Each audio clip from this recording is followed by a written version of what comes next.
नमस्कार,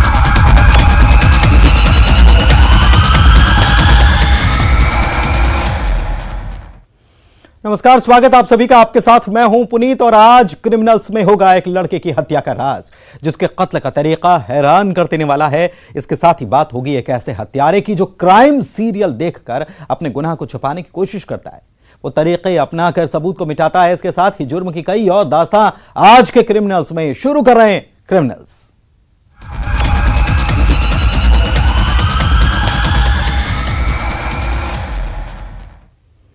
तो 4 साल से एक लड़के की हत्या का राज ही था, जिसके कत्ल का तरीका हैरान करने वाला है। हत्या के बाद दोनों आरोपी गुनाह को छिपाने के लिए लाश को कंबल में लपेटकर कुएं में फेंकते हैं और फिर 3 साल के बाद निकलता है उस कुएं से कंकाल और 4 साल बाद खुलता है हत्या का राज। देखिए शिकारे का चाल, करंट वाली चाल और कत्ल।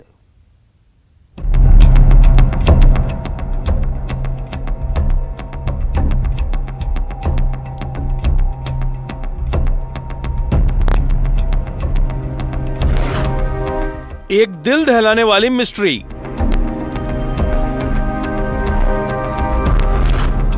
चार साल पहले हुआ एक कत्ल।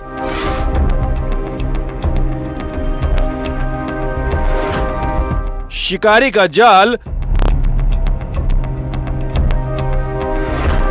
करंट वाली चाल। 4 साल, कुआं, कंबल, कंकाल। 4 साल पहले देवास के कन्नौज थाना इलाके का रहने वाला 25 साल का विजेश लापता हो गया था, जिसकी गुमशुदगी की रिपोर्ट 30 सितंबर 2018 को घर वालों ने दर्ज कराई थी। अब एक और तारीख का जिक्र करना बेहद जरूरी है, वो इसलिए कि उस तारीख का कनेक्शन विजेश की गुमशुदगी से था। एक जंगल में कुएं में 2 सितंबर 2021 को कंबल में लिपटा हुआ कंकाल मिला था, या कहे कंकाल की हड्डियां। 3 साल बाद कुएं ने जो राज उगला था, वो राज विजेश का सुराग दे रहा था। विजेश की लाश को कुएं में 4 साल पहले यानी सितंबर 2018 में आरोपियों ने फेंक दिया था, जिससे उनका राज न खुले। 2 जनवरी 2021 को थाना कन्नौज में देवसरिया के जंगल में एक कुएं में कंबल में बंधी हुई कुछ चीजें मिली थी, जो मानव हड्डी के रूप में चिन्हित हुई। बाद में इसकी पहचान पत्र के आधार पर, परिवारजनों की निशानदेही के आधार पर ग्राम किटिया के विजेश गौड़ के रूप में हुई थी। और इसके मृतक के भाई ब्रिजमोहन ने बताया कि 30 सितंबर 2018 से मृतक विजेश गायब था। उसकी सूचना पर तत्काल अज्ञात व्यक्तियों के खिलाफ हमने हत्या का अपराध पंजीबद्ध किया था।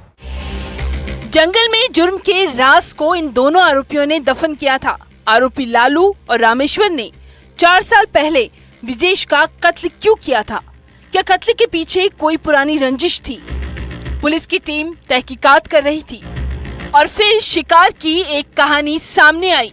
वो कहानी थी, आरोपी अक्सर खेत के आसपास लोहे के तार में करंट फैलाकर जंगली सुअर का शिकार करते थे। उस दिन विजेश खेत की रखवाली कर रहा था और वो शिकारी के इस जाल में फंस गया। उसे करंट लगा और इस करंट से उसकी जान चली गई। यह प्रकाश में आया कि मृतक के खेत के आसपास कुछ लोग सुअर मारने के उद्देश्य से तार में करंट फैलाकर रखते हैं। इसी आधार पर भिलाई के लालू और कोलारी के रहने वाले रामेश्वर से जब हमने कड़ाई से पूछताछ की, तो उनने घटना करना स्वीकार किया और मृतक के खेत के पास करंट लगाकर मृतक की मृत्यु होना उनने स्वीकार किया। और बाद में इनने डर के कारण उसको कंबल में लपेटकर और कुएं में फेंकना बताया। आरोपी लालू और रामेश्वर को हमने गिरफ्तार कर लिया है। आरोपी ये देख हैरान रह गए और गुनाह को छिपाने के लिए विजेश की लाश को जंगल में कुएं में फेंक दिया। लेकिन 4 साल बाद ब्लाइंड मर्डर का ये राज खुल ही गया। देवास से वरुण राठौर के साथ bureau report, news 18, Madhya Pradesh, Chhattisgarh.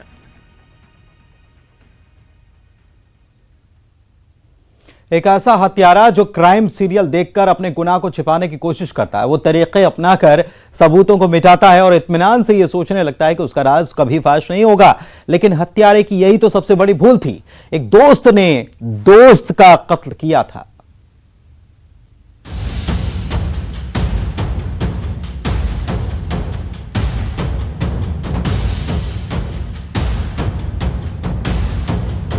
Short videos आते हैं, वो सारे वीडियोस देखता था।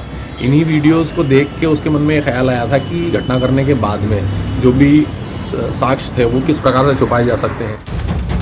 एक ऐसा आरोपी जो 5 दिन तक हत्या का राज छुपा कर रखता है, जो क्राइम सीरियल का दीवाना भी है, जिसका मोबाइल उस क्रिमिनल माइंड की कहानी बयां कर रहा था, जो वारदात के बाद सबूत छुपाने का तरीके तलाश रहा था।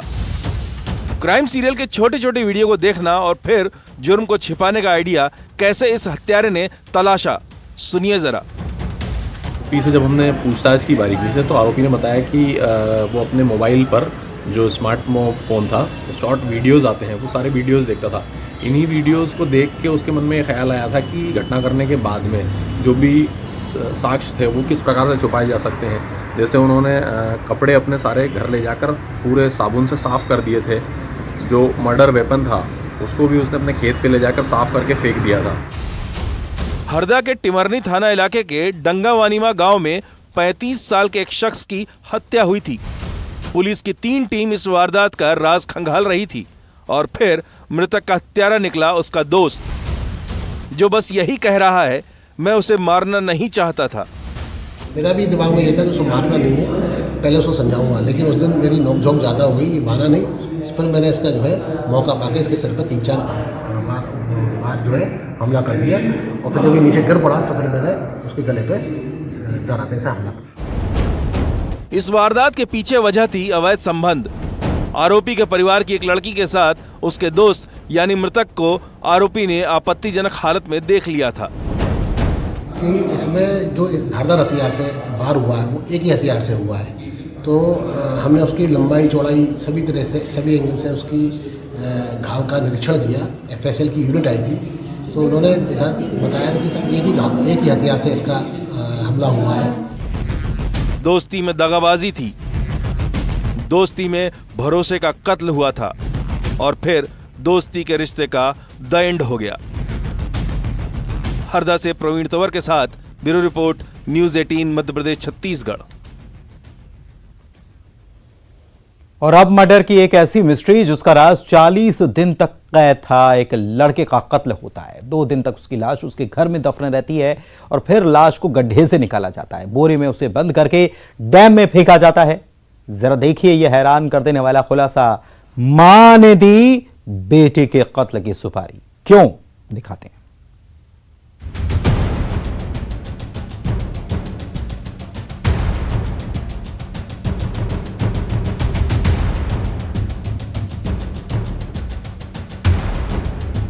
एक कत्ल, 40 दिन से दफन राज। 2 सुपारी किलर, 2 राजदार। मोबाइल ने दिया सुराग।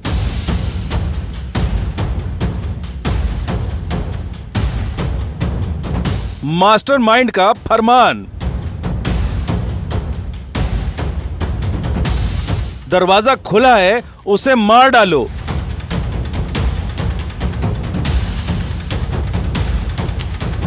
बेटे के कत्ल की सुपारी। पहले कत्ल की सुपारी और फिर लाश को ठिकाने लगाने के लिए सुपारी किलर रुपए मांगते हैं। ये वो मर्डर मिस्ट्री है जिसमें हत्यारों तक पहुंचने में पुलिस को 40 दिन लग गए। धार के लाबरिया में माही डैम में बोरे में बंद एक लाश मिली थी। ये लाश थी पप्पू की, जिसकी गुमशुदगी की रिपोर्ट उसके भाई पुंजा ने सरदारपुर थाने में दर्ज करवाई थी। रिपोर्ट की तारीख पर गौर करिए, 17 अक्टूबर, और पप्पू का कत्ल हुआ था 16 अक्टूबर को। थाना राजौद में कुछ दिन पहले एक मर्डर का मामला पंजीबद्ध हुआ था।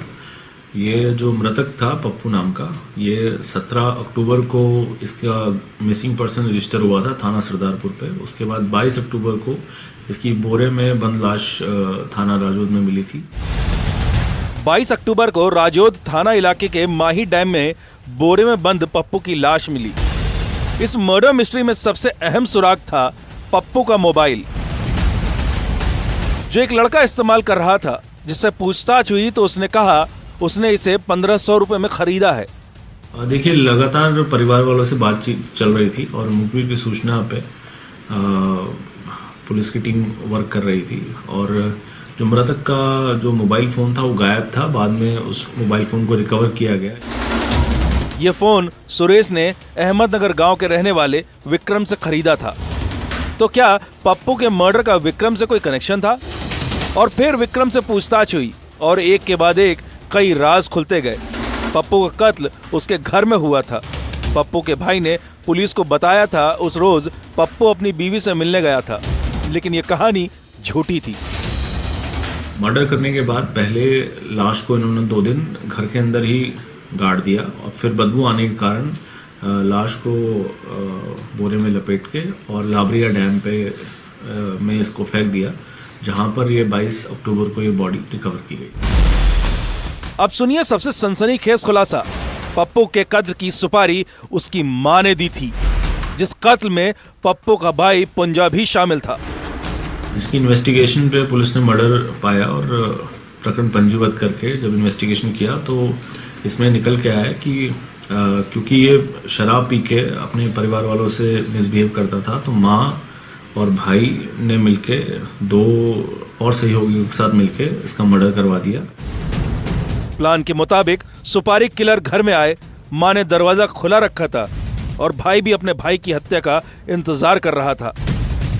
हत्या के बाद लाश को घर में गड्ढा करके गाड़ दिया गया। बदबू आने पर लाश को माही डैम में फेंक दिया गया। मर्डर करने के बाद पहले लाश को इन्होंने 2 दिन घर के अंदर ही गाड़ दिया और फिर बदबू आने के कारण लाश को बोरे में लपेट के और लाबरिया डैम पे में इसको फेंक दिया। आखिर एक मां ने बेटे की कत्ल की सुपारी क्यों दी? दरअसल पप्पू शराब के नशे में चूर रहता था, जो आए दिन अपने बच्चे और मां से मारपीट करता, उन्हें प्रताड़ित करता और फिर बेटे के आतंक से छुटकारा पाने के लिए जो साजिश रची गई वो दिल दहलाने वाली निकली। धार से नवीन मेहर के साथ bureau report, news 18 Madhya Pradesh Chhattisgarh. एक ऐसा आशिक जो मोहब्बत का दावा करता है, अपनी प्रेमिका से मिलने जाता है और उसे कहता है वो उसे बहुत प्यार करता है। 2 साल से उसे बेइंतहा वो मोहब्बत कर रहा है, लेकिन इस लव स्टोरी का क्लाइमैक्स जब आप सुनेंगे तो दंग रह जाएंगे। ये इश्क है या इंतकाम?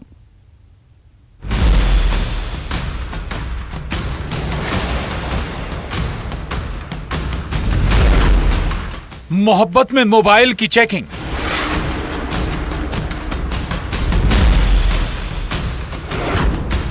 प्यार का दावा, खूनी इरादा,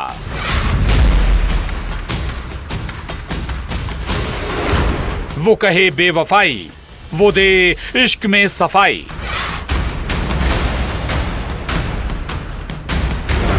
तुम सिर्फ मेरी हो और मार डाला।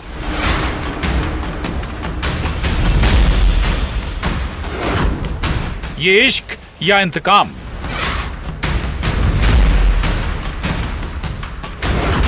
कमजोर दिल वाले इश्क ना करें। इश्क में आजकल एक ऐसा ट्रेंड चला आ रहा है कि बस जरा सा शक हुआ, जरा सा गुस्सा आया और इश्क को काफूर होते देर नहीं लगती। मोहब्बत में जीने मरने की कस्में नहीं, बल्कि आज के दौर के ऐसे प्रेमी अपनी ही मोहब्बत की जान लेने पर आमादा है। रायपुर की तनु मर्डर मिस्ट्री में प्रेमी सचिन ने प्रेमिका तनु की गोली मारकर हत्या कर दी थी। वजह थी शक, प्रेमिका के मोबाइल पर किसी लड़के के कॉल का आना और इसी पर बदला लेने का फितूर और दावा ये कि ये मेरी मोहब्बत है। छत्तीसगढ़ की एक और मर्डर मिस्ट्री की कहानी सुनिए।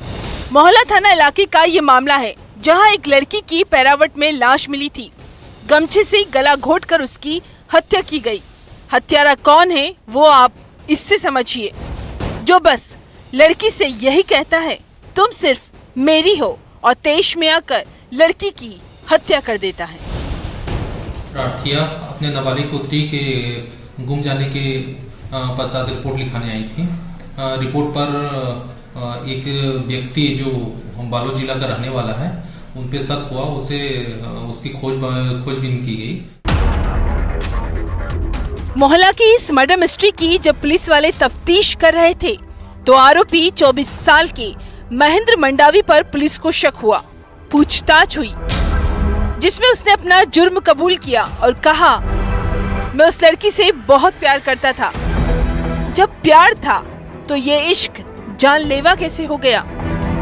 तो ये कहानी सुनिए। 24 साल का महेंद्र जो काम के सिलसिले में उस गांव में गया जहां वो नाबालिग लड़की अपने जीजा के घर आई थी। दोनों एक दूसरे को पसंद करने लगे। मोबाइल पर बातें भी हुई और फिर मुलाकातें भी। पुलिस की माने तो दोनों के बीच गहरी नजदीकियां भी थी। खोजबीन पश्चात जब उससे पूछताछ की गई तो उसने स्वीकार किया कि 2 साल से नाबालिग लड़के के साथ उसका संबंध था, वो आना जाना करता था। दिन बुधवार और 30 नवंबर का डेट है। सुबह 4 से 5 बजे के बीच में लड़का आया था लड़की से मिलने। वहां पर आपस में आपसी समझौते से दोनों में संबंध स्थापित हुआ। अब सवाल वही, जब प्रेमी महेंद्र मोहब्बत का दावा कर रहा है, ये दावा भी कि वो तो लड़की से बेइंतहा मोहब्बत करता था, तो ये इश्क कैसे अपनी ही मोहब्बत की जान ले लेता है? तो वजह थी मोबाइल के मैसेज। 30 नवंबर को प्रेमी और प्रेमिका दोनों एक दूसरे से सुबह मिले। इसी बीच प्रेमी महेंद्र प्रेमिका का मोबाइल चेक करने लगा। उसे कुछ मैसेज नजर आए और वो तेश में आकर प्रेमिका से सवाल जवाब करने लगा। संबंध स्थापित होने के पश्चात लड़के ने कहा कि मैं 2 साल से तुमसे प्रेम संबंध है और तुमसे प्यार करता हूँ, तुम और किसी से बातचीत मत किया करो, किसी के मैसेज पे जवाब मत दिया करो। इस पर लड़की ने कहा कि नहीं, मैं किसी से बात नहीं करती हूँ। उसी बात को लेकर दोनों में आपस में झगड़ा हो गया और झगड़ा इतना बढ़ गया कि लड़का अपने साथ में जो गमछा रखा था उसी से उस नाबालिग लड़की का गला घोटकर हत्या कर दिया।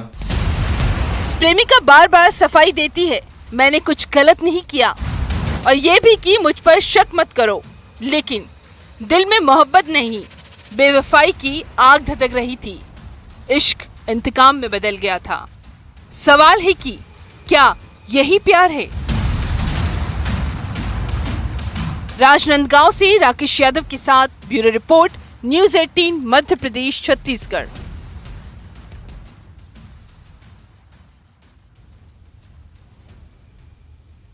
एक ऐसा गिरोह जो एमपी से सीधे छत्तीसगढ़ जाकर चोरी की वारदात को अंजाम दे रहा है।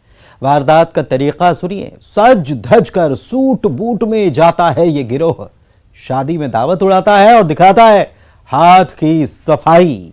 एमपी में भी एक शादी वाले घर में एक चोर ने सबके होश उड़ा दिए। अगर आपके घर में है शादी तो हो जाइए होशियार।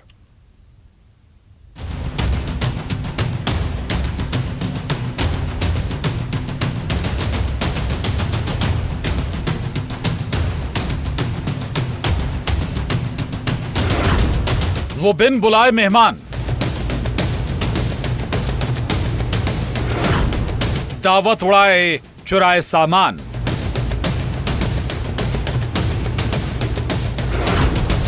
बैंड बाजा और चोरों की बारात, सूट बूट में आया चोर, शुभ मंगल सावधान। शादी का खुशनुमा माहौल, सब सज धज कर तैयार। खुशियों के इसी पल में सेंधमारी की लाइव तस्वीर भी दिखाएंगे जो कह रही है शुभ मंगल सावधान। सावधानी हटी और दुर्घटना घटी। तो पहले इस शादी में शरीक होते हैं क्योंकि इन घराती बाराती के बीच एक गिरोह ने भी एंट्री की थी, लेकिन वो गिरोह शादी के रंग में रंगा था, यानी कपड़े ऐसे कि कोई सोच ही नहीं सकता ये चोर गिरोह है।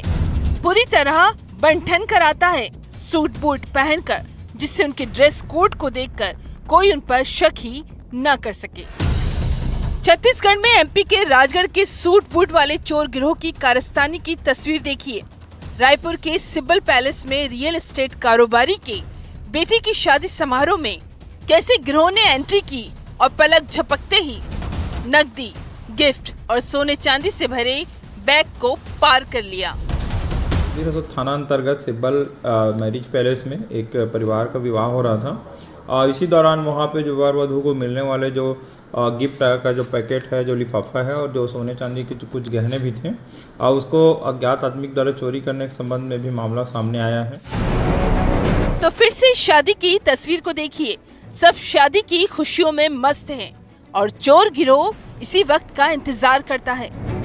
गिरोह स्टेज पर पहुंचा और उसका एक साथी घराती बराती के बीच बैग लेकर जा रहा था, लेकिन किसी की उस पर नजर ही नहीं पड़ी।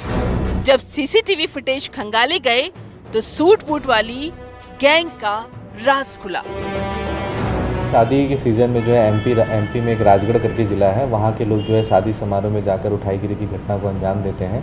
हमारे यहाँ मंदिर उत्सव क्षेत्र में भी किसी तरह की घटना हुई है, जिसके लिए हमारी टीम राजगढ़ रवाना भी हो गई है और आरोपी की पहचान भी कर ली गई है और उसकी शीघ्र गिरफ्तारी भी कर ली गई। छत्तीसगढ़ के रायपुर ही नहीं, बिलासपुर में भी राजगढ़ की सूट बूट वाली गैंग वारदात कर चुकी है।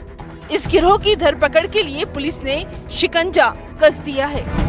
शादी समारोह में जो है मेहमान बनकर शामिल होते हैं, ये अच्छा कपड़ा पहनकर जाते हैं, बेसिकली सूट बूट में जाते हैं, इन्हें सूट बूट वाला चोर भी कहा जाता है। और ये घुल मिलकर बेसिकली जहाँ पर भी कोई ज्वेलरी या पैसा रखा हो उसके आसपास ही रहते हैं और जब भी कोई परिवार के सदस्यों का ध्यान उससे हटता है, ये वहाँ से बैग लेकर वहाँ से फरार हो जाते हैं। और जो हमारे क्षेत्र में घटना हुई और बिलासपुर में जो घटना हुई वो एक ही गैंग के द्वारा किया गया और उसमें आरोपी की पहचान भी हो गई और शीघ्र इसकी गिरफ्तारी हुई। अब छत्तीसगढ़ के बाद जरा एमपी के सतना की ये तस्वीर देखिए। हाथ की सफाई लाइव। सतना के बगहा मोहल्ले के सनसिटी पैलेस में तिलक समारोह चल रहा था। कुछ लोग बात करने में मशगूल थे और बस इसी वक्त का ये चोर महाशय इंतजार कर रहे थे। सबसे नजरें बचाते हुए बैग उठाता है और लोगों के बीच से ऐसे नकदी से भरा बैग लेकर फुर हो जाता है। रीवा से सतना तिलक आया था। बैग में करीब 5 लाख की नकदी और गहने भी थे। शादियों के सीजन में जरा सावधान रहिए ऐसे बिन बुलाए मेहमानों से। रायपुर से युगल तिवारी और सतना से शिवेंद्र सिंह बघेल के साथ bureau report, news 18 Madhya Pradesh Chhattisgarh. दो शहर में दो बुजुर्गों की लाश मिलती है, एक की कुएं में और दूसरे की घर के आंगन में, जिनकी जान की कीमत थी एक जमीन का टुकड़ा। जायदाद की वो जंग जिसमें लहू लुहान हो गए रिश्ते। दो शहरों में बेरहम बेटों ने बाप की ही जान ले ली।